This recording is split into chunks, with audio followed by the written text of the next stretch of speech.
حبيبنا ومولانا محمد صلى الله تعالى عليه وسلم عبده ورسوله الذي أرسل إلى الخلق كافة بشيرا ونذيرا وداعيا إلى الله بإذنه وسراجا منيرا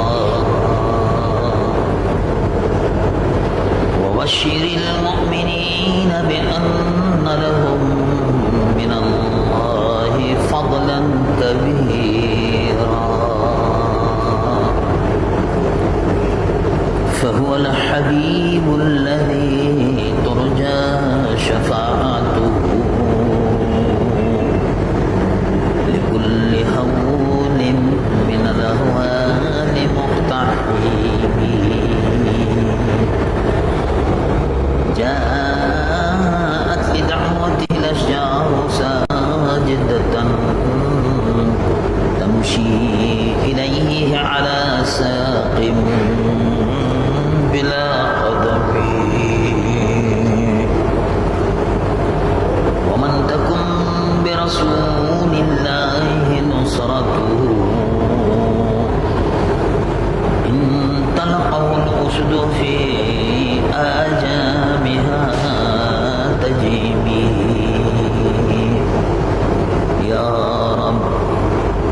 يا رب صل وسلم دائما أبدا على حبيبك خير الخلق كلهم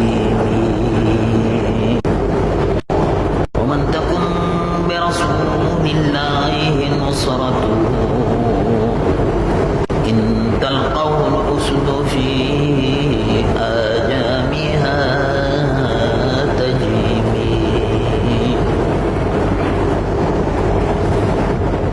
منزه عن شريك في محاسنه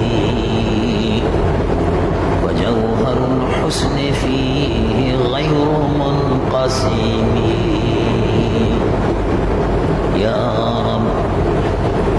يا رب صل وسلم دائما أبدا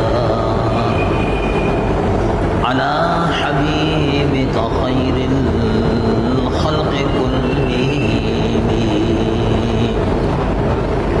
اللهم صل على حبيبك سيدنا ومولانا محمد صاحب الوجه الأنور والجبين الأزهر صلاة وسلاما عليك يا سيدي يا رسول الله قال الله عز وجل في شان حبيبه إن الله وملائكته يصلون على النبي يا أيها الذين آمنوا صلوا عليه وسلموا تسليما اللهم صل على حبيبك سيدنا مولانا محمد وعلى آله وصحبه وسلم صلاة وسلاما عليك يا سيدي يا حبيب الله اللہ تبارک و تعالی جل جلالہ وعم نوالہ کا فضل و کرم اور اس کا احسان ہے کہ ہم اور آپ اللہ کے گھر میں سر بسجود ہونے کے لیے حاضر ہوئے. اللہ تبارک و تعالی مجھ گنہگار و سیاہکار کی آپ کی ہم سب کی اس حاضری کو قبول فرمائے. جمعۃ المبارک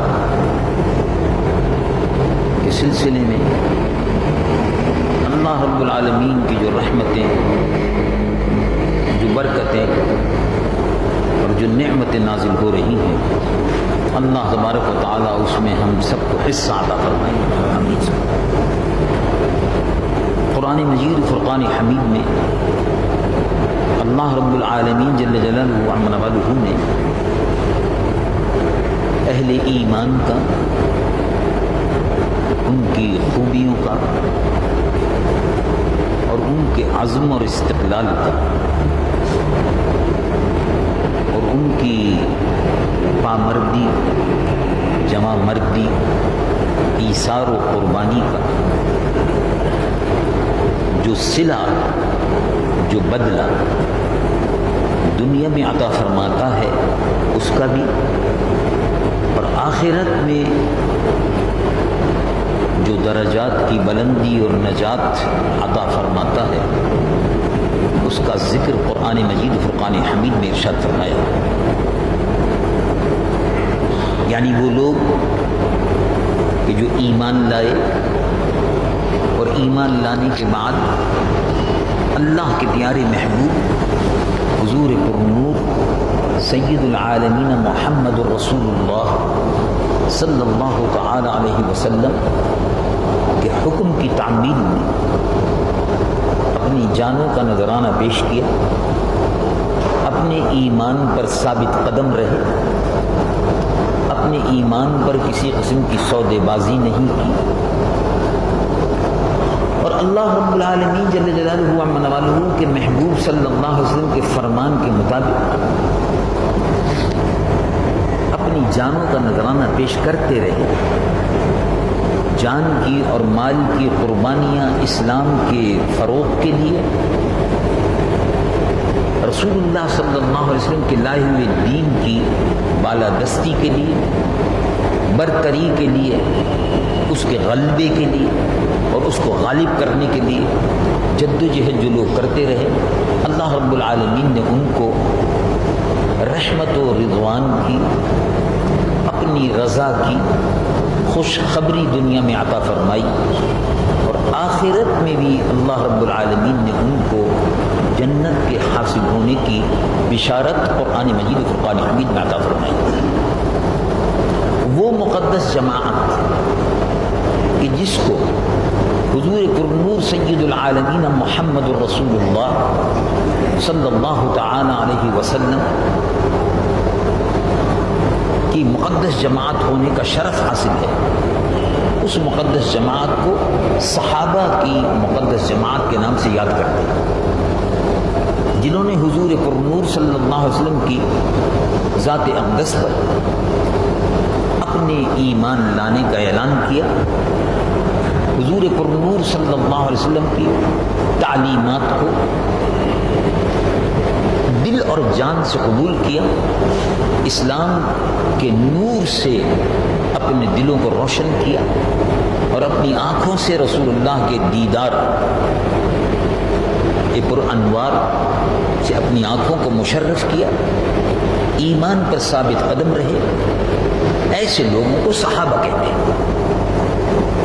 کہ حضور پرنور صلی اللہ علیہ وسلم کی ذات مقدس پر ایمان لانے کے بعد ہر قسم کی تکلیف کو برداشت کیا، اس پر ثابت قدم رہے، اس سے ایک انچ ادھر ادھر ہٹنے نہیں پائے۔ ایمان جیسا ان کو حضور پرنور صلی اللہ علیہ وسلم سے ملا، قرآن جیسا حضور پرنور صلی اللہ علیہ وسلم سے سنا، عملی زندگی میں اس کو نافذ کیا، ایمان پر ثابت قدم رہے، اس جماعت کو صحابہ کی جماعت کے نام سے یاد کیا جاتا ہے۔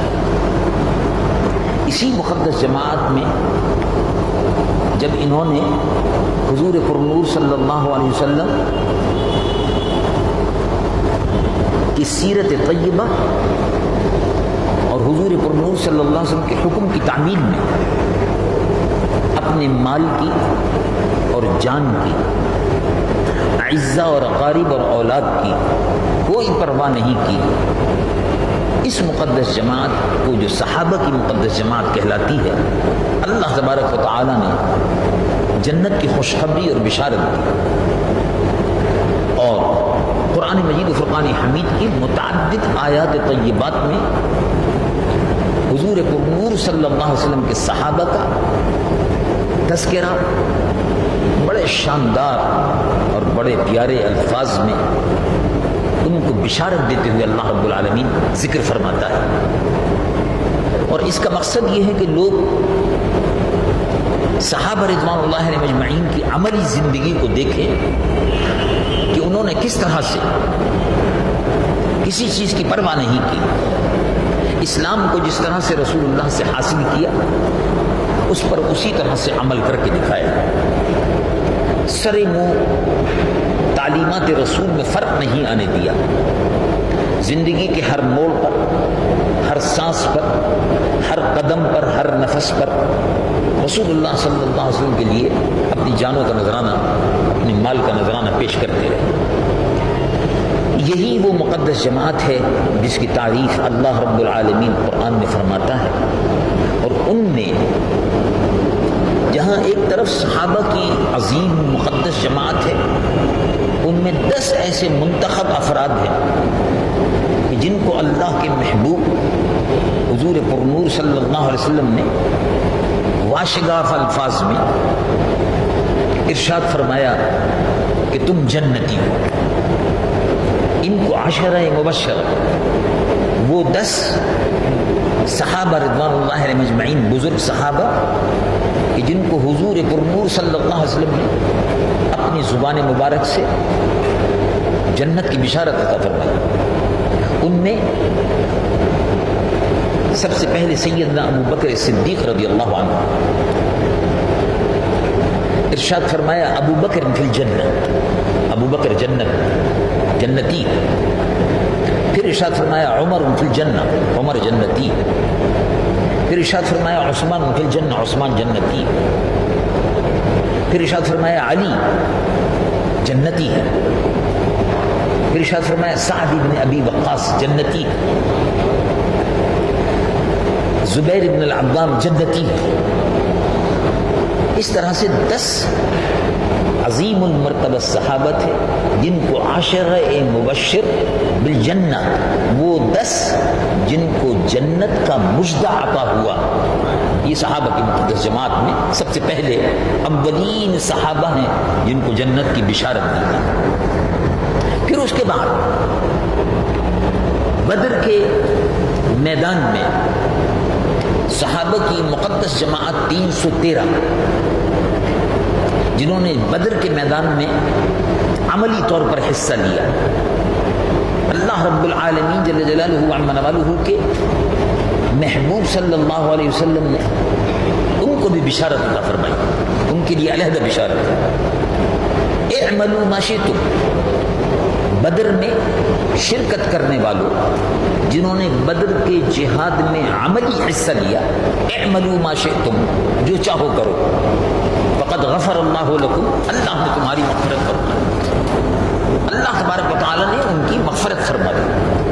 پھر اس کے بعد وہ صحابہ رضوان اللہ علیہم اجمعین آتے ہیں جو احد کے میدان میں حضور کے ساتھ تھے. پھر اس کے بعد وہ صحابہ رضوان اللہ علیہم اجمعین آتے ہیں جنہوں نے حضور پرنور صلی اللہ علیہ وسلم کے دست اقدس پر درخت کے نیچے حدیبیہ کے میدان میں درخت کے نیچے حضور سے بیعت کی. پھر یہ صحابہ آتے ہیں، ان کو بھی بشارت دی گئی. قرآن مجید و فرقان حمید میں اللہ رب العالمین جل جلالہ وعظم نوالہ ارشاد فرماتا ہے، رب العالمین جل جلالہ وعظم نوالہ ارشاد فرماتا ہے لقد رضی اللہ عن المؤمنین اذ یبایعونک تحت الشجرہ. اللہ رب العالمین راضی ہوا عن المؤمنین، ان ایمان والوں سے، اس وقت اذ یبایعونک، جب وہ بیعت کر رہے تھے آپ سے درخت کے نیچے، تحت شجرہ، درخت کے نیچے بیعت کر رہے تھے رسول اللہ سے اپنی جان کی قربانی دینے کا. اور یہ واقعہ اس وقت پیش آیا تھا جب حدیبیہ میں حضور پرنور صلی اللہ علیہ وسلم عمرے کے لیے تشریف لے گئے. مکے کے کافروں نے منع کر دیا کہ آپ عمرہ نہیں کر سکتے. امیر المومنین سیدنا عثمان رضی اللہ عنہ وارضاہ سفیر بن کر حضور کی طرف سے گئے تھے، اور اس میں یہ خبر مشہور ہو گئی کہ حضرت عثمان کو شہید کر دیا گیا. تو صحابہ رضوان اللہ علیہم اجمعین سے حضور نے بیعت لی، جہاد کی. اس موقع پر یہ آیت نازل ہوئی کہ جو لوگ آپ سے بیعت کر رہے ہیں، چنانچہ سورہ انا فتحنا میں ارشاد فرمایا، ایک طرف تو یہ بشارت دی کہ جو لوگ آپ سے درخت کے نیچے بیعت کر رہے تھے، اللہ رب العالمین ان سے راضی ہوا، رضی اللہ۔ معلوم ہوا کہ صحابہ کی مقدس جماعت کہ جس نے حدیبیہ کے میدان میں حضور سے بیعت کی، اللہ ان سے راضی ہو گیا۔ اب ان کے ایمان میں، ان کے اسلام میں کوئی شک و شبہ باقی نہیں رہا، اللہ ان سے راضی ہو گیا۔ پھر اس کے بعد اللہ رب العالمین جل جلالہ عمن والہ ارشاد فرماتا ہے، اور یہ جو بیعت کر رہے تھے ان سے اللہ تو راضی ہوا، مگر بیعت کا حال یہ تھا کہ وہ رسول اللہ کے ہاتھ میں جہاد کی بیعت کر رہے تھے، حضور پرنور صلی اللہ علیہ وسلم کا دست مبارک رکھا ہوا تھا۔ تو رب العالمین ارشاد فرماتا ہے، رب العالمین جل جلالہ عمن والہ ارشاد فرماتا ہے، ان الذین یبایعونک، جو لوگ آپ سے بیعت کر رہے تھے، جنہوں نے آپ سے بیعت کی، انما یبایعون اللہ، بیعت تو آپ کے ہاتھ پر اے اللہ کے محبوب کر رہے تھے، لیکن اصل بات یہ ہے کہ وہ اللہ کے ہاتھ پر بیعت کر رہے تھے۔ انما یبایعون اللہ، اور ارشاد فرماتا ہے، انما یبایعون اللہ ید اللہ فوق ایدیہم، اللہ کا ہاتھ ان کے ہاتھ پر تھا۔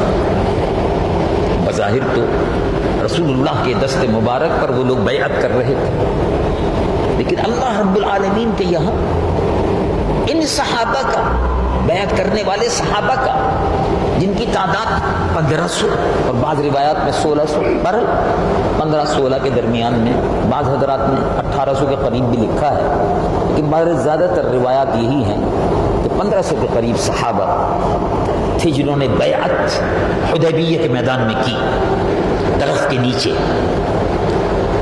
تو اے محبوب صلی اللہ علیہ وسلم، بظاہر وہ آپ کے ہاتھ پر بیعت کر رہے تھے، یبایعونک، آپ سے بیعت کر رہے تھے۔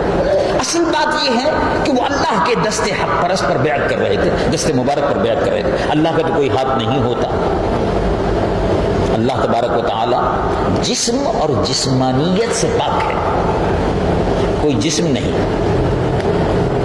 جسمانیت نہیں ہے، کیونکہ جسم کی حدود اربع ہوتی ہیں، جسم کی حد ہوتی ہے، حدود اربع ہوتی ہیں، لمبائی، چوڑائی، یہ جسم کی حدود اربع۔ تو جسم محدود ہے، 5 فٹ کا، 6 فٹ کا، 4 فٹ کا لمبائی کا جسم ہے، 1 فٹ کی چوڑائی کا جسم ہے، یہ محدود ہو گیا۔ تو انسانی جسم محدود ہے، اللہ رب العالمین لامحدود ہے، اس کی کوئی حد نہیں۔ اللہ تبارک و تعالی، یہ عقیدہ ہے مسلمانوں کا، اللہ تبارک و تعالی جسم اور جسمانیت سے پاک ہے۔ اللہ رب العالمین جل جلالہ عمن والہ کا ہاتھ نہیں ہے، لیکن سمجھانے کے لیے، تشبیہ کے لیے، استعارے کے طور پر سمجھانے کے لیے ارشاد فرمایا کہ اے محبوب، اللہ تبارک و تعالیٰ کا دست قدرت ان پر تھا۔ اللہ تبارک و تعالیٰ کو کوئی چیز گھیر نہیں سکتی، اور ہر چیز اس کے گھیرے میں ہے۔ وَهُوَ بِكُلِّ شَيْءٍ مُحِيطٌ، اللہ رب العالمین جل جلالہ عمن والہ کی قدرت، وہ اپنے علم سے اور اپنی قدرت سے ہر چیز کو گھیرے ہوئے ہے۔ اس کے علم سے کوئی چیز باہر نہیں، اس کی قدرت سے کوئی چیز باہر نہیں۔ مثلا قرآن مجید فرقان حمید میں اللہ رب العالمین جل جلالہ عمن والہ ارشاد فرماتا ہے کہ اے گروہ انسان، سورہ رحمان میں ارشاد فرمایا اے گروہ انسان اور اے گروہ جنات، جن، تم اللہ تبارک و و تعالیٰ جل جلالہ و عز وجل کی سلطنت پر اب آپ غور کیجیے تو ارشاد ہوتا ہے، رب العالمین جل جلالہ و عز وجل ارشاد فرماتا ہے، یا معشر الجن والانس ان استطعتم ان تنفذوا من اقطار السماوات والارض فانفذوا لا تنفذون الا بسلطان۔ اے گروہ انسان اور جن، اللہ تبارک و تعالیٰ کی سلطنت سے باہر نکل کے دکھاؤ، جہاں جاؤ گے اللہ کی سلطنت ہے، لا تنفذون الا بالسلطان، سلطان سلطنت اسی کی ہے، کائنات اس کی حدیں، اللہ رب العالمین جل جلالہ و عز وجل کی سلطنت، اس کی قوت، اس کا علم اور اس کے قدرت کے تحت یہ پوری کائنات ہے۔ لا تنفذون الا بسلطان، جہاں بھی جاؤ گے سلطان، اللہ کی سلطنت ہی سلطنت ہے، اسی کی سلطنت ہے، اس سے باہر کہیں نہیں جا سکتے، اسی کی سلطنت ہے، اس سے باہر کہیں نہیں جا سکتے۔ مطلب یہ ہے کہ اللہ رب العالمین جل جلالہ و عز وجل کی سلطنت اتنی عظیم سلطنت ہے کہ اس سلطنت میں کوئی شریک نہیں۔ کوئی آدمی اگر یہ خیال کرے کہ میں اس سلطنت الہیہ سے نکل کر، اللہ کی سلطنت کی حدود سے نکل کر کسی دوسرے کی سلطنت کی حدود میں چلے جاؤ، نہیں ہو سکتا۔ زمینوں میں، آسمانوں میں، فرش زمین کے نیچے عرش بری، اور جہاں جہاں جس عالم میں بھی جا کے دیکھ لو، سارا عالم اسی کا ہے، وہ رب العالمین ہے، اور وہ سب اسی کے علم اور قدرت کے اندر ہے۔ اللہ رب العالمین جل جلالہ و عز وجل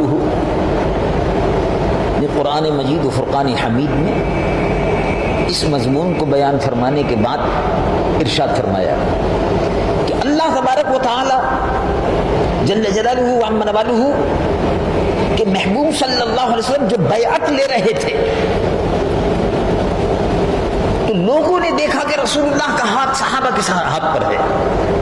رب العالمین فرماتا ہے اصل بات یہ ہے کہ دست رسول اللہ کا جو ہاتھ ہے، اصل بات یہ ہے کہ وہ اللہ کا ہاتھ ہے، یعنی اللہ کی قدرت، اللہ تبارک و تعالیٰ کا دست قدرت ہے، رسول اللہ کا ہاتھ دست قدرت الہی ہے۔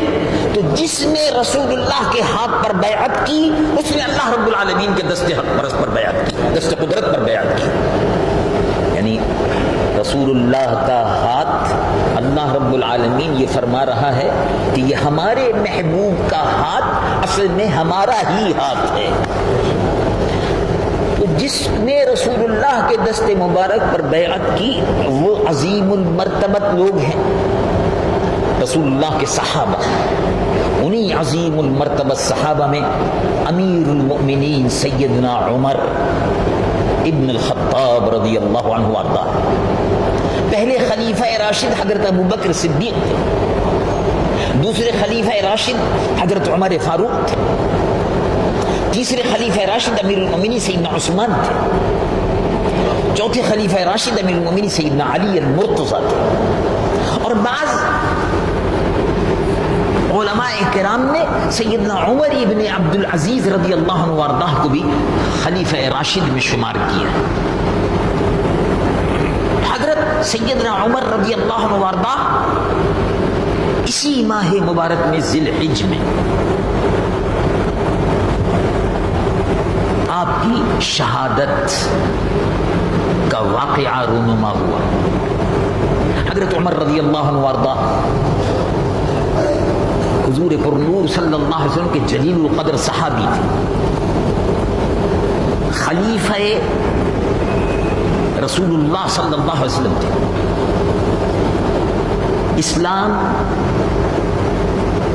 کی تبلیغ، اسلام کے پھیلانے میں، اسلامی حکومت کے بڑھانے میں، اور اس کے لیے جو عظیم قربانیاں حضرت عمر رضی اللہ عنہ نے دی ہیں، تاریخ میں اس کی بہت کم مثال ملتی ہے۔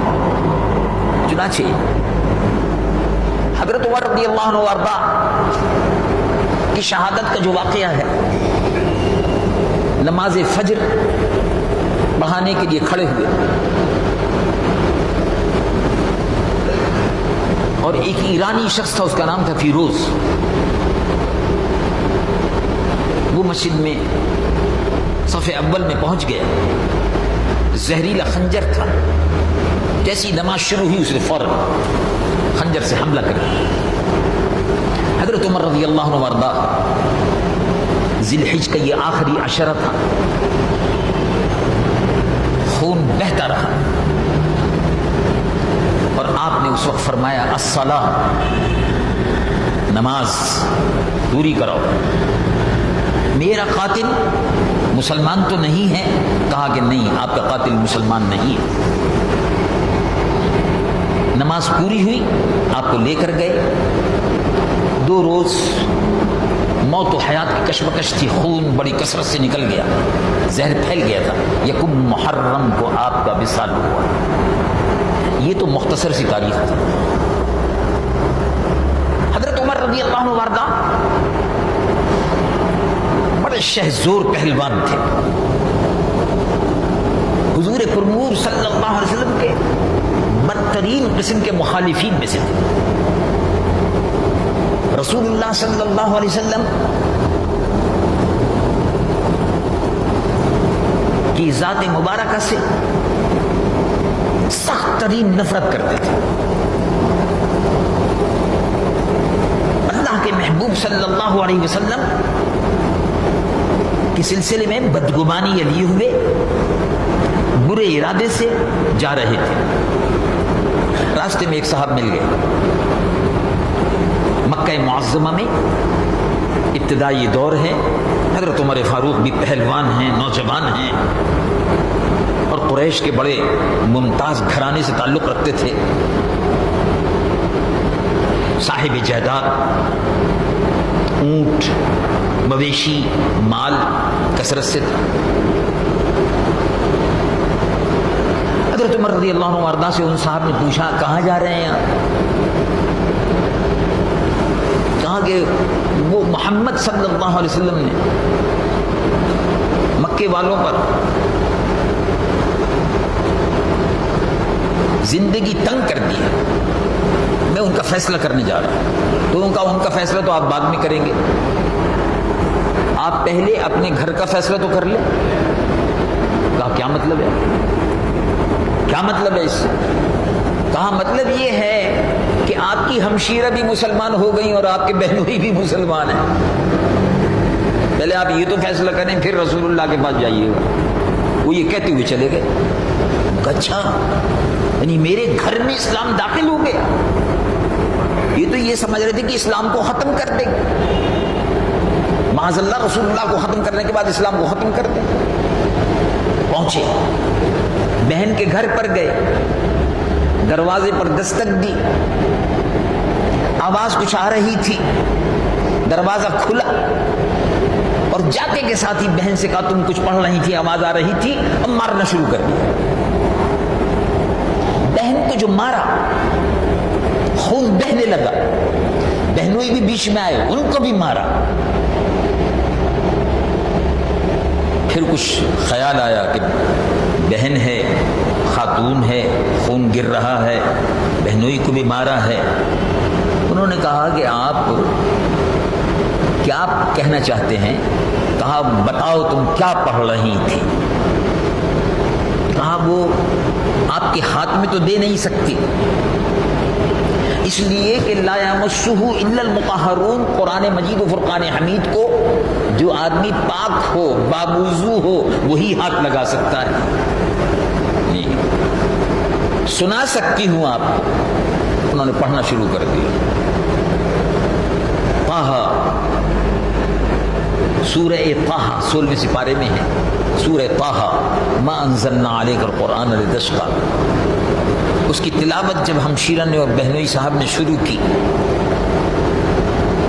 سبحان اللہ، حضرت عمر رضی اللہ عنہ وارضاہ کا دل مچلنے لگا۔ جس وقت یہ واقعہ ہو رہا تھا، اللہ کے محبوب صلی اللہ علیہ وسلم دار ارقم میں تھے.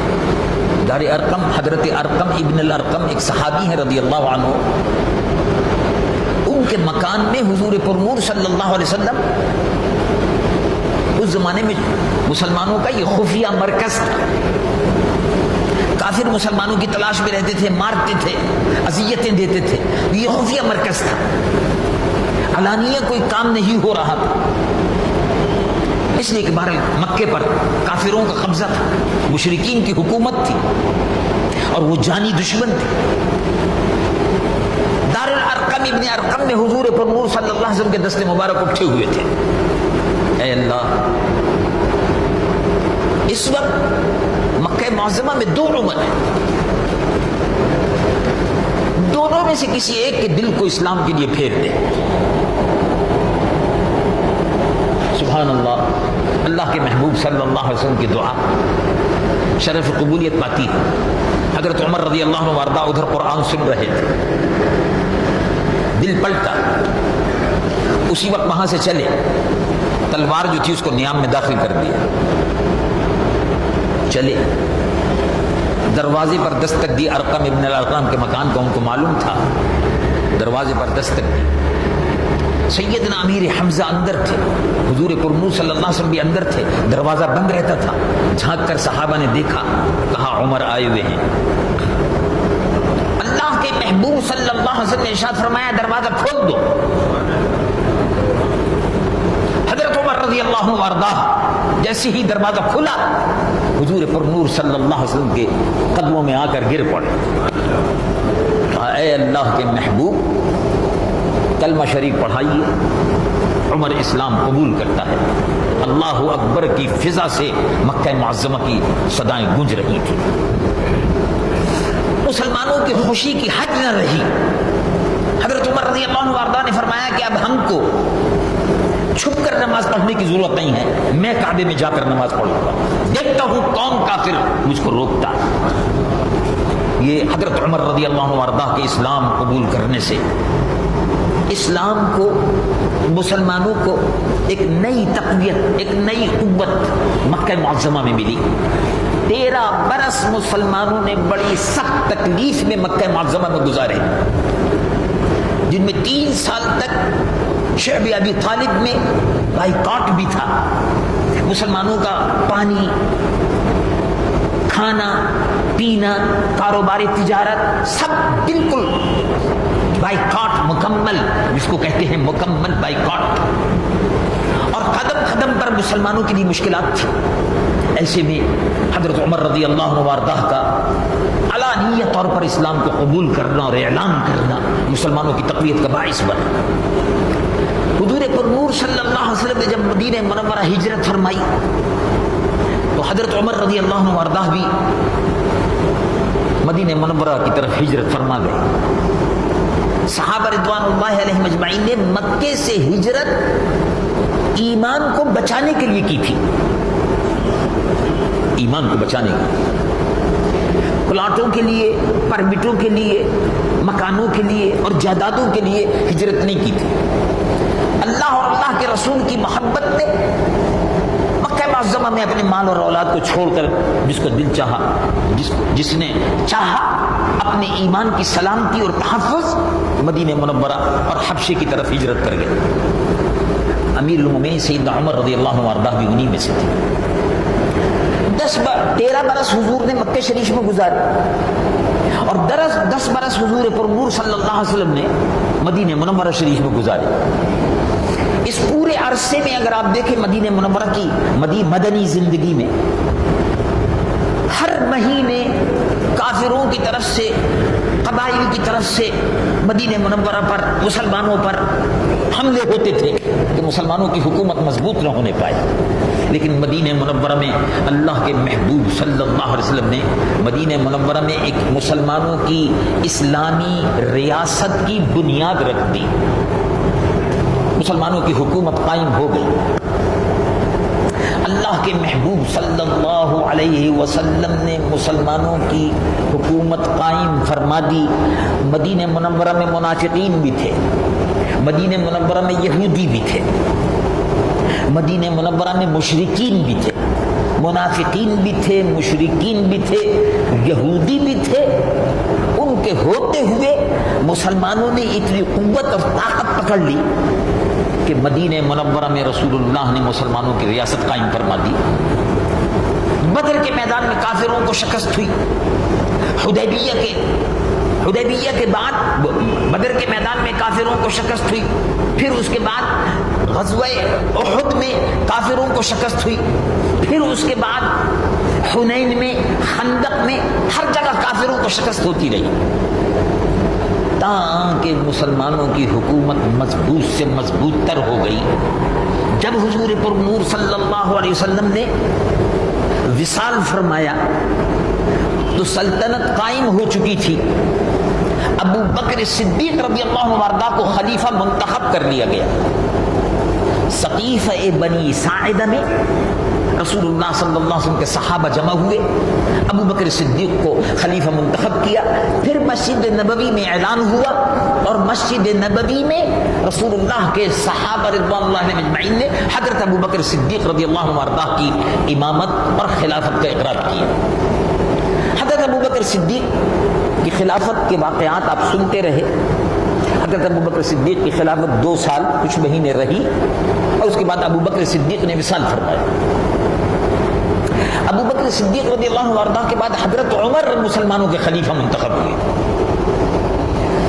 حضرت عمر رضی اللہ عنہ وارضہ مسلمانوں کے خلیفہ، مسلمانوں کے حاکم منتخب ہوئے، امیر المومنین کہلاتے تھے۔ معلوم یہ ہوا کہ رسول اللہ نے مسلمانوں کی حکومت قائم کی۔ معلوم یہ ہوا کہ اس حکومت کے سب سے پہلے رسول اللہ کے بعد صدر جو تھے ابو بکر صدیق منتخب ہوئے خلیفۃ المسلمین۔ اس کے بعد مسلمانوں کی حکومت کے صدر حضرت امیر المومنین سیدنا عمر منتخب ہوئے، پھر حضرت سیدنا عثمان منتخب ہوئے، پھر حضرت علی رضی اللہ عنہ منتخب ہوئے۔ اب غور فرمائیے کہ جو لوگ یہ کہتے ہیں کہ اسلام میں سیاست نہیں ہے، وہ رسول اللہ کی حکومت کو کیا کہیں گے؟ جو یہ کہتے ہیں اسلام میں سیاست نہیں ہے، وہ ابو بکر صدیق رضی اللہ عنہ کے متعلق کیا کہیں گے؟ جو یہ کہتے ہیں کہ اسلام میں سیاست نہیں ہے، وہ حضرت عثمان کی حکومت کو کیا کہیں گے؟ جو یہ کہتے ہیں اسلام میں سیاست نہیں ہے، وہ حضرت علی کی حکومت کے متعلق کیا کہیں گے؟ جو یہ کہتے ہیں اسلام میں سیاست نہیں ہے، تو عمر بن عبدالعزیز کی حکومت کے متعلق کیا کہیں گے؟ ان تمام آثار و قرائن سے یہ معلوم ہوا کہ کتاب و سنت کی، قرآن کی حکومت، اللہ کی حکومت، اللہ کی زمین پر اللہ کی حکومت قائم کرنے کے لیے اللہ تبارک و تعالیٰ نے محمد رسول اللہ صلی اللہ علیہ وسلم کو بھیجا تھا، اور ان کے جانشین کی حیثیت سے ابو بکر صدیق تھے، ان کے جانشین کی حیثیت سے عمر فاروق تھے، ان کے جانشین کی حیثیت سے عثمان غنی اور علی مرتضیٰ تھے۔ حضرت عمر رضی اللہ عنہ وارضہ خلیفہ منتخب ہوئے، مسجد نبوی میں آپ امامت بھی فرماتے تھے، اور مسجد نبوی میں امامت فرمانے کے ساتھ ساتھ جب نماز سے فارغ ہوتے تھے تو نقشے پھیل جاتے تھے۔ اب مسلمان فوجوں کو اس طرف بڑھنا چاہیے، اب مسلمان فوجوں کو اس طرف بڑھنا چاہیے۔ رسول اللہ صلی اللہ علیہ وسلم کے زمانے میں مسلمانوں کی حکومت جو حضور چھوڑ کر گئے تھے، اس کا رقبہ تھا 10 لاکھ مربع میل، پاکستان سے بڑا، پاکستان سے بڑا۔ حضرت ابو بکر صدیق کے زمانے میں وہ اور بڑھا۔ جب حضرت عمر رضی اللہ عنہ وارضہ کی حکومت قائم ہوئی تو حضرت عمر رضی اللہ عنہ وارضہ مسجد نبوی میں نماز بھی پڑھاتے تھے۔ حضرت عمر رضی اللہ عنہ وارضہ مسلمانوں کے لیے لشکر روانہ فرماتے تھے۔ فلاں جگہ سے خبر آئی ہے کہ عیسائیوں نے سورش کی ہے، لشکر تیار کرو، حملہ کرو۔ فلاں جگہ سے خبر آئی ہے کہ آتش پرست، ایران میں آتش پرستی ہوتی تھی، یعنی آگ کی پوجا کرتے تھے۔ پارسی لوگ جو تھے ایران والے، وہ اس زمانے میں آگ کی پرستش کرتے تھے۔ تو حضرت عمر رضی اللہ عنہ وارضہ کے زمانے میں ایران پر حملہ ہوا، رستم، اسفندیار، رستم، یہ اسی زمانے کے بڑے بڑے سپہ سالار تھے ایرانیوں کے۔ حضرت عمر رضی اللہ عنہ وارضا کے زمانے میں شام پر حملہ ہوا، حضرت عمر رضی اللہ عنہ وارضا کے زمانے میں فلسطین پر حملہ ہوا، حضرت عمر رضی اللہ عنہ وارضا کے زمانے میں مصر پر حملہ ہوا۔ یہ سارے علاقے جو تھے، ایران، مصر، شام، فلسطین، بیت المقدس اور مصر، یہ حضرت عمر کے زمانے میں فتح ہوئے۔ تو جب حضرت عمر رضی اللہ عنہ وارضا کے زمانے کی فتوحات کا اگر آپ اندازہ لگانا چاہیں تو اس سے اندازہ لگائیے کہ جب حضرت عمر کی شہادت ہوئی ہے تو اس وقت مسلمانوں کے قبضے میں، جب رسول اللہ حضور پرنور صلی اللہ علیہ وسلم نے اس دنیا سے حیات ظاہری سے پردہ فرمایا تو 10 لاکھ مربع میل علاقہ مسلمانوں کی حکومت تھی۔ جب حضرت عمر اس دنیا سے رخصت ہوئے تو 24 لاکھ مربع میل علاقہ مسلمانوں کے قبضے میں تھی۔ 24 لاکھ۔ دنیا میں 2 بڑی سپر پاور تھی اس وقت، جیسے آج کل بڑا چرچا ہے امریکہ سپر پاور، امریکہ سپر پاور، اور ایک زمانے میں بڑا چرچا تھا روس بھی سپر پاور۔ تو روس سپر پاور ختم ہو گیا اور انشاءاللہ امریکہ سپر پاور بھی ختم ہوگا انشاءاللہ۔ جس طرح سے روس کے ٹکڑے ہوئے ہیں، میں پورے یقین کے ساتھ اس منبر رسول پر اپنے رب پر اور اس کے محبوب صلی اللہ علیہ وسلم کے وسیلے جلیلہ سے یہ یقین رکھتا ہوں کہ انشاءاللہ اسلام دشمن امریکہ کے بھی ٹکڑے ہوں گے انشاءاللہ، یقیناً۔ تو حضرت عمر کے زمانے میں عیسائیوں کی بڑی سلطنت تھی جس کو کہتے ہیں رومن ایمپائر، اور دوسری تھی پرشین ایمپائر، ایران کی، ایران کا بادشاہ۔ یہ سارا علاقہ جو ہے، عراق ہوا، ایران ہوا، اذربائیجان ہوا، یہ تمام سارے علاقے جو ہیں، یمن کا علاقہ ہوا، بحرین کا علاقہ ہوا، یہ سب علاقے ایران کے بادشاہ کے قبضے میں تھے۔ اور رومن ایمپائر فلسطین، مصر ہے، شام ہے، ترکی ہے، یہ سارا علاقہ عیسائیوں کے قبضے میں تھا۔ حضرت عمر رضی اللہ عنہ وارضہ کے زمانے میں ابو عبیدہ ابن الجراح العامری، خالد ابن ولید رضی اللہ عنہ، یہ جلیل القدر اور عظیم المرتبہ صحابہ تھے کہ جنہوں نے شام کو، فلسطین کو فتح کیا۔ حضرت عمر رضی اللہ عنہ وارضہ کے زمانے میں سعد ابن ابی وقاص تھے جنہوں نے ایران کو فتح کیا۔ تو 2 سلطنتیں، 2 سپر پاور اپنے آپ کو کہتی تھی ہم سب سے بڑے۔ مسلمانوں نے کہا کہ کوئی سپر پاور نہیں ہے، سپر پاور اگر ہے تو صرف اللہ رب العالمین ہے۔ اور اس عقیدے کے ساتھ مسلمانوں کی فوج خالد ابن ولید کی سربراہی میں شام پر حملہ آور ہوئی اور مسلمان فوج پیش قدمی کرتی چلی گئی۔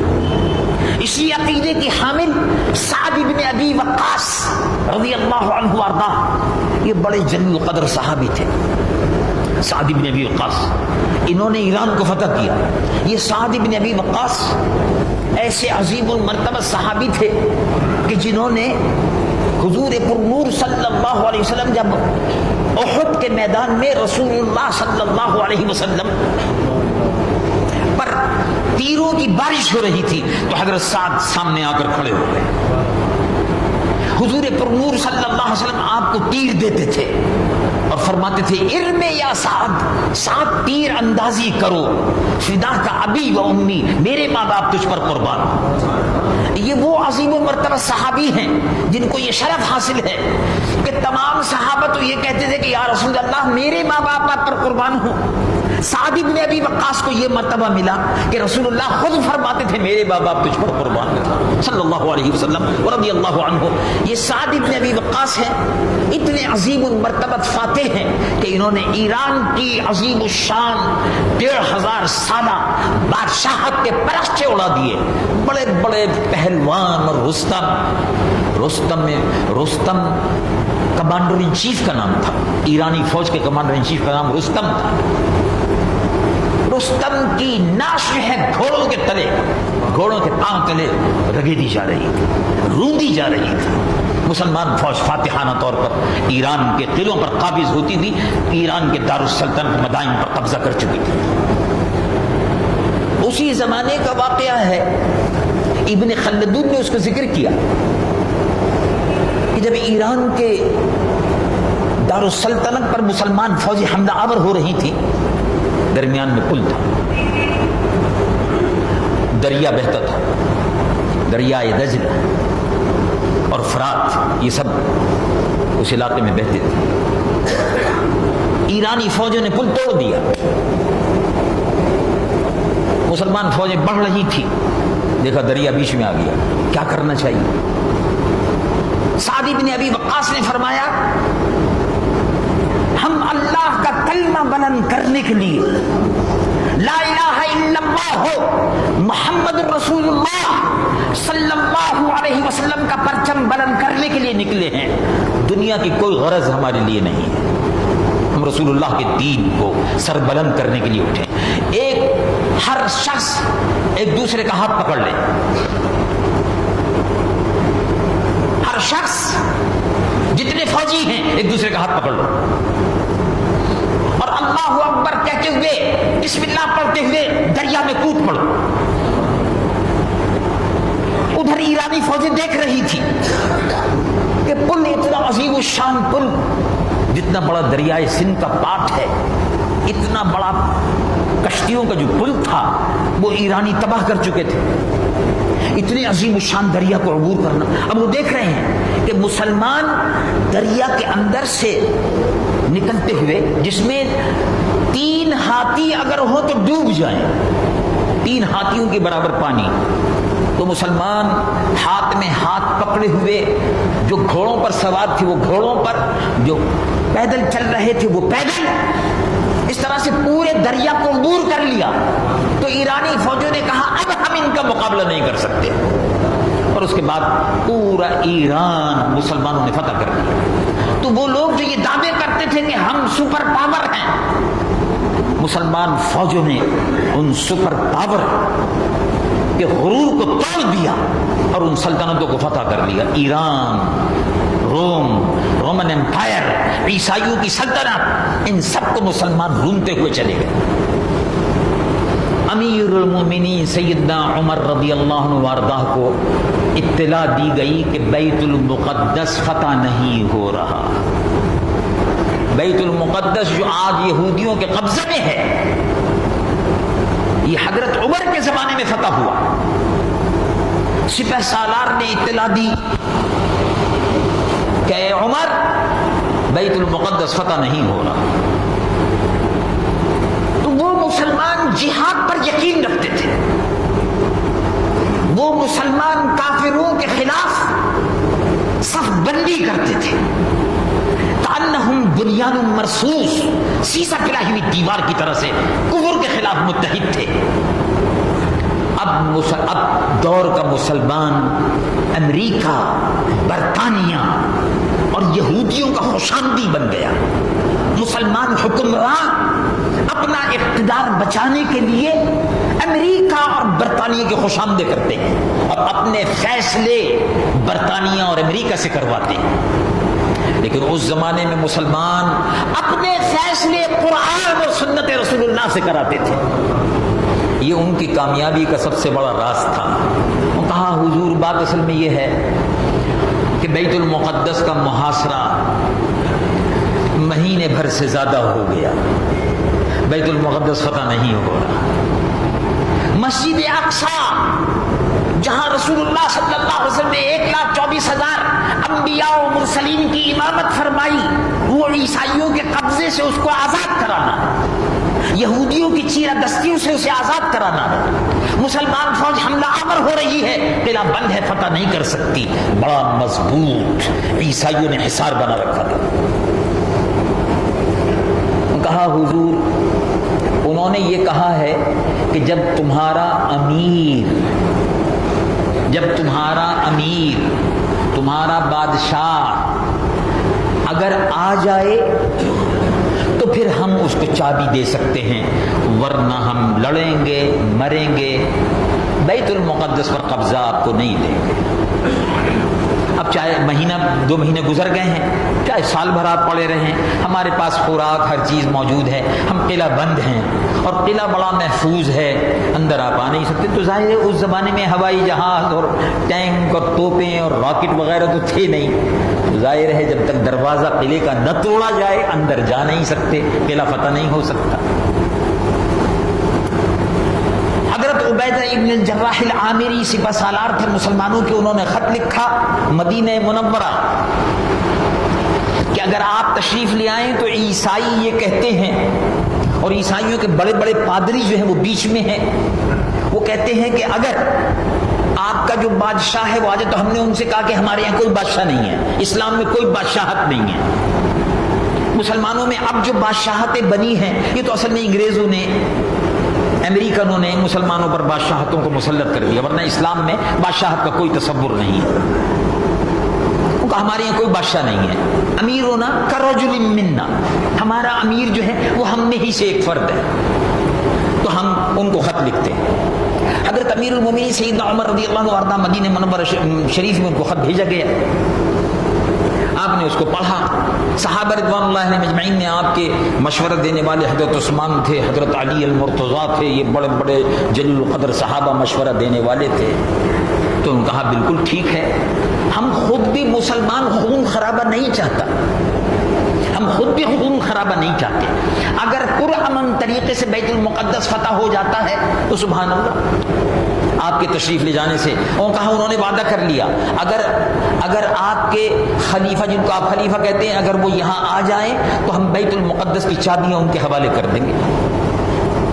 بلوا لی حضرت امیر المومنین سیدنا عمر رضی اللہ عنہ وارضہ کو جب خط پہنچا تو آپ نے صحابہ سے مشورہ کیا، انہوں نے کہا آپ ضرور جائیے، چنانچہ آپ نے حضرت علی المرتضیٰ، حضرت عثمان غنی، ان سب کی شورا منعقد ہوئی، فیصلہ ہوا، اور اس کے بعد آپ وہاں سے روانہ ہوئے۔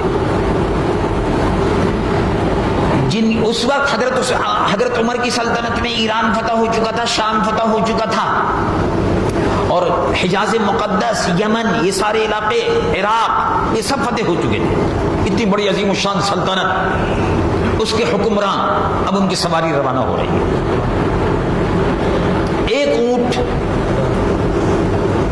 ایک اونٹ کے ساتھ ایک خادم، مدینہ منورہ کی باہر سب صحابہ نے آپ کو رخصت کیا اور آپ بیت المقدس کے لیے روانہ ہو گئے۔ بیت المقدس اور مدینہ منورہ میں تقریباً 8 روز کا اس زمانے میں سفر ہوتا تھا۔ حضرت عمر رضی اللہ عنہ وارضہ ایک اونٹ کے ساتھ اور ایک خادم کے ساتھ روانہ ہو گئے، کوئی قافلہ نہیں، کوئی خدم و حشم نہیں، کوئی سیکورٹیوں کی جماعت نہیں، کوئی کر و فر نہیں، اونٹ پر جا رہے ہیں۔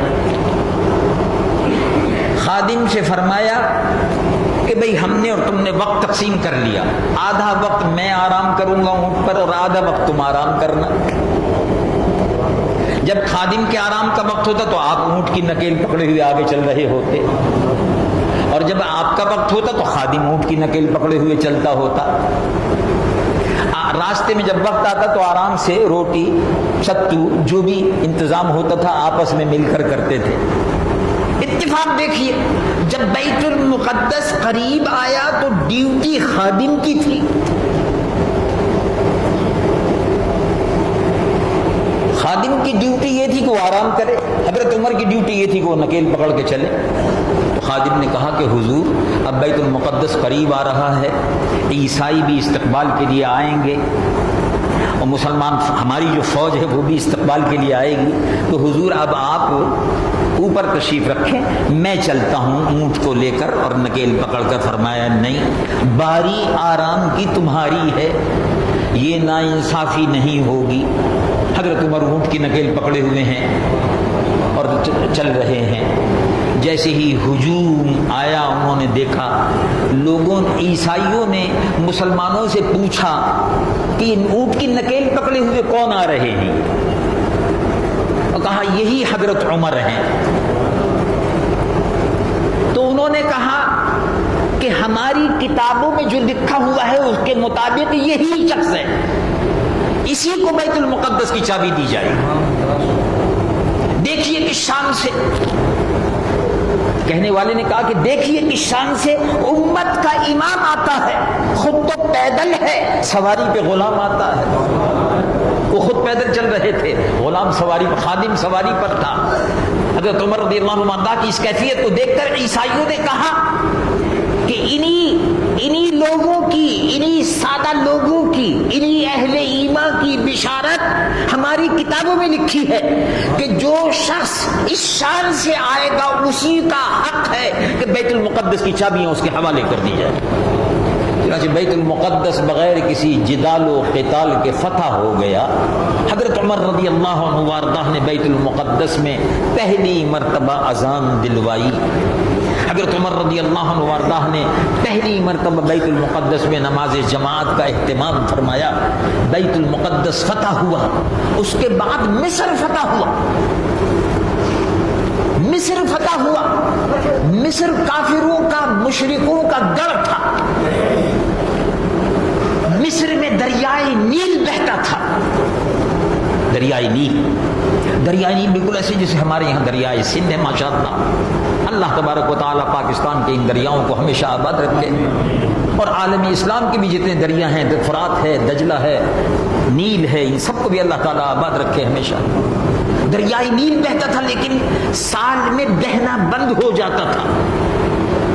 تاریخ الخلفاء میں امام جلال الدین سیوطی محدث اور شاہ ولی اللہ محدث دہلوی نے رسالۃ الخفا میں اس کا تذکرہ کیا۔ دریا نیل بہتا تھا لیکن سال میں بند ہو جاتا تھا، تو ان کے یہاں یہ رواج پڑ گیا تھا کہ ایک لڑکی کو، کنواری لڑکی کو زیور پہنا کر، کپڑے پہنا کر دریا کے بیچ میں چھوڑ دیتے تھے۔ جب دریا کے بیچ میں چھوڑ دیتے تھے، دریا بھیٹ لیتا ہے۔ یہ ان کا عقیدہ تھا مشرکوں کا، مصر کے مشرکوں کا، بت پرستوں کا، یہ دریا بھیٹ لیتا ہے۔ تو ایک لڑکی کی قربانی دیتے تھے۔ جب مسلمانوں کا قبضہ ہوا تو وہ وقت آیا کہ دریا بند ہو گیا، خشک۔ ان کا حضور یہاں تو رواج یہ ہے، عمرو بن العاص مسلمانوں کے گورنر تھے، بڑے حضور پاک صلی اللہ علیہ وسلم کے صحابی تھے، آپ ہی نے مصر فتح کیا تھا۔ ان کا حضور یہاں تو رواج یہ ہے کہ لڑکی کی قربانی دی جاتی ہے۔ اب یہ 3-4 روز ہو گئے ہیں، اگر اور دریا اگر بند رہا تو سارا مصر خشک ہو جائے گا، پانی وانی تو ملے گا نہیں، کھیت خشک ہو جائیں گے، پھر اناج غلہ تو نہیں ملے گا۔ فرمایا ہم تو نہیں ہونے دیں گے ایسے، ہم یہ بھیٹ نہیں چلنے دیں گے۔ اسلام میں اس بھیٹ کا کوئی تصور نہیں ہے کہ دریا کو بھیٹ چڑھاؤ۔ انسانی جان کی قدر و قیمت، ہمارے یہاں تو ایک انسان کی قیمت یہ ہے کہ ایک انسان کو اگر مار دیا جائے تو انسانیت ختم ہو گئی، ایسے تھوڑی مرنے دیں گے کسی کو، نہیں تو پھر کہاں حضرت عمر سے اجازت لینی ہوگی۔ حضرت عمر رضی اللہ عنہ وارضہ کی خدمت میں اطلاع پہنچی، آپ نے ارشاد فرمایا، فوراً اونٹنی سوار قاصد گیا، آیا، آپ نے ارشاد فرمایا میرا خط ہے، یہ دریا کے بیچ میں رکھ دو، خبردار کسی لڑکی کی اور اس کی قربانی مت دو، ہم مسلمان ہیں، دریا کے حکم کو نہیں مانتے، دریا ہم کو حکم نہیں دے سکتا، ہم دریا کے بھیٹ اپنی بچیوں کی اور لڑکیوں کی اور عورتوں کی قربانی نہیں دے سکتے۔ یہ تصور کافروں کا اور مشرکوں کا ہے کہ بتوں کو بھیٹ دی جائے اور دریا کو بھیٹ دی جائے، کوئی میرا خط بیچ میں رکھ دو۔ اب وہ وہاں کے، ابھی تو مسلمان نئے نئے آئے تھے، چند مہینے ہوئے تھے، اب وہ کافروں نے کہا دیکھو بھائی یہ کیسے بے وقوف لوگ ہیں، دریا کے نام خط رکھا، ان کا بادشاہ ایسا ہے کہ دریا کے نام خط بھیجا ہے۔ تاریخ الخلفاء میں امام جلال الدین سیوطی محدث رحمۃ اللہ علیہ، ازالۃ الخفا میں حضرت شاہ ولی اللہ صاحب محدث دہلوی رحمۃ اللہ علیہ، اکابر صحابہ سے اس روایت کو نقل فرماتے ہیں کہ خط جو تھا اس میں لکھا ہوا تھا، یہ خط ہے عمر، یہ خط ہے عمر، محمد الرسول اللہ صلی اللہ علیہ وسلم کے خلیفہ کی طرف سے، دریائے نیل کے نام، تم جس طرح سے پہلے بہتے تھے ایسے ہی بہہ جاؤ، آج کی تاریخ سے کوئی قربانی نہیں دی جائے گی۔ یہ خط اس میں لکھا ہوا تھا، وہ لے جا کے وہاں رکھ دیا، خط رکھا۔ اب کافر بھی کھڑے ہوئے حیرت سے دیکھ رہے ہیں کہ بھئی یہ کیا لوگ ہیں یہ مسلمان، یہ جو ہمارے نئے انہوں نے مصر فتح کیا ہے، یہ کیسے لوگ ہیں، یہ کیسے بے وقوف لوگ ہیں، ایک خط دریا کے نام رکھ دیا. کاش کہ یہ لوگ مان جاتے، ایک لڑکی کی قربانی دے دیتے تو ابھی بہنا شروع ہو جاتا دریا. دیکھو بس وہ تھوڑی ہی دیر گزری کہ دریا بہنا شروع ہوا. اور علماء اور محدثین فرماتے ہیں کہ آج کی تاریخ تک دریا کا بہنا کبھی بند نہیں ہوا، دریا جاری ہے. عمر فاروق رضی اللہ عنہ وارضہ کا حکم دریا پر بھی چل رہا تھا. یہ محمد الرسول اللہ صلی اللہ علیہ وسلم کے غلاموں کی برکات ہیں. اللہ رب العالمین کی قادر مطلق، اللہ رب العالمین کی حکومت کو، اس کے قرآن کو اور اس کے محبوب محمد رسول اللہ کو انہوں نے مانا، دل و جان سے مانا، تو دریا بھی ان کے حکم کی تعمیل کرتے تھے. یہ اللہ تبارک و تعالی جل جلالہ عمن والہ کا فضل و کرم ہے. اور ایک مرتبہ حضرت عمر رضی اللہ عنہ وارضہ کو مدینہ شریف میں مسجد نبوی سے باہر تشریف لے جا رہے تھے، زمین ہلنے لگی. ہم نے فرمایا بھئی کیا ہو رہا ہے، کیا ہو رہا ہے؟ تو ایک نے کہا کہ حضور یہ تو زلزلہ آیا ہے. اچھا زلزلہ آ رہا ہے. آپ نے درہ اٹھایا، آپ کے ہاتھ میں اکثر درہ ہوتا تھا، درہ اٹھا کر زمین پر مارا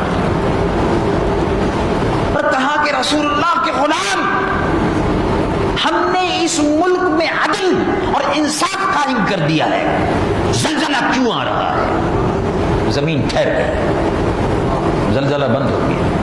اس کے بعد سے مدینہ منورہ میں کبھی زلزلہ نہیں آیا. حضرت عمر کے عہد حکومت تک کبھی زلزلہ نہیں آیا. یہ غلامان محمد رسول اللہ صلی اللہ علیہ وسلم خوبیاں اللہ رب العالمین کے محبوب صلی اللہ علیہ وسلم کے غلاموں کو یہ برتری عطا فرمائی گئی کہ اس شان و شوکت کے ساتھ حکومت کی. زمین لرزہ بر اندام ہوتی تھی. عیسائیوں کی بڑی بڑی سلطنتیں ان کی باج گزار تھی. سلطنت روما، سلطنت ایران ٹکڑے ٹکڑے ہو گئی.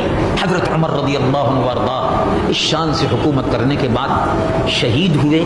یکم محرم کو آپ کی شہادت ہوئی اور جنت البقیع کے بجائے، جنت البقیع کے بجائے، جنت البقیع میں صحابہ رضوان اللہ علیہ مجمعین کو دفن کیا جاتا تھا. جنت البقیع مدینہ منورہ کا قبرستان. حضرت عمر رضی اللہ عنہ وارضہ رسول اللہ حضور پر نور محمد الرسول اللہ صلی اللہ علیہ وسلم کے ساتھ آپ کے سبز گنبد میں ابو بکر صدیق اور عمر فاروق دونوں کی قبریں موجود ہیں. اس لیے کہ حضور نے ارشاد فرمایا تھا کہ زمین پر میرے دو وزیر ہیں، وزیرائے فی الارض و وزیرائے فی السماء. مشکات شریف کی حدیث ہے. حضرت حضور پر نور صلی اللہ علیہ وسلم نے ارشاد فرمایا زمین پر میرے دو وزیر ہیں اور آسمان پر میرے دو وزیر ہیں. آسمان پر جبرائیل میرے وزیر ہیں، سبحان اللہ. اسرافیل میرے وزیر ہیں. معلوم یہ ہوا کہ رسول اللہ کی بادشاہت آسمانوں پر بھی ہے. پھر ارشاد فرمایا زمین پر میرے دو وزیر ہیں، ابو بکر میرے وزیر ہیں، عمر میرے وزیر ہیں. ظاہر وزیر بادشاہ کے ساتھ ہوتا ہے، رسول اللہ کے ساتھ ساتھ دونوں آرام فرما. سبحان اللہ. خوش نصیب ہیں یہ لوگ، اللہ کے محبوب سید العالمین محمد الرسول اللہ صلی اللہ علیہ وسلم کے دین کو حضرت عمر نے سربلند کیا. اللہ رب العالمین جل جلالہ عمن والہ نے ان کو یہ مقام عطا فرمایا کہ وہ آج رسول اللہ کے پہلو میں سبز گنبد میں آرام فرما رہے ہیں.